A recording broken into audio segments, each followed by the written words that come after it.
তো মুভি শেষ, সকাল সকাল উঠে আমি রেডি হয়ে গিয়েছি কি দেখতে যাব বলে। তো আমি যাচ্ছি কাহনা প্যারে দেখতে। এক্স্যাক্টলি 25 বছর পর আমি আবার কাহনা প্যারে দেখতে আসি।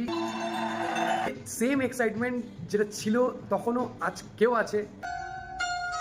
তখন উর্বশী সিনেমা হল চলতো আমাদের শিলিগুড়িতে। আমি, আমার মা, আমার পিসি আর আমার কাজিনরা গিয়েছিলাম মুভিটা দেখতে। ব্ল্যাকে টিকিট বিক্রি হচ্ছিল, এরকম অবস্থা এই মুভি।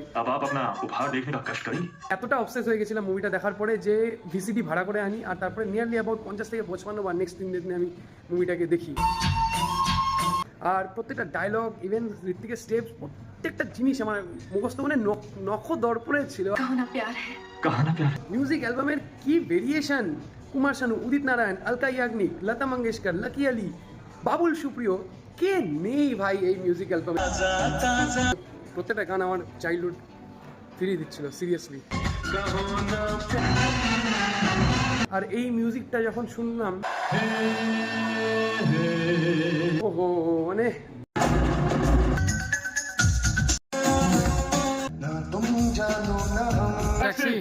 শুট वो इस चेहरे को पहचानते हैं।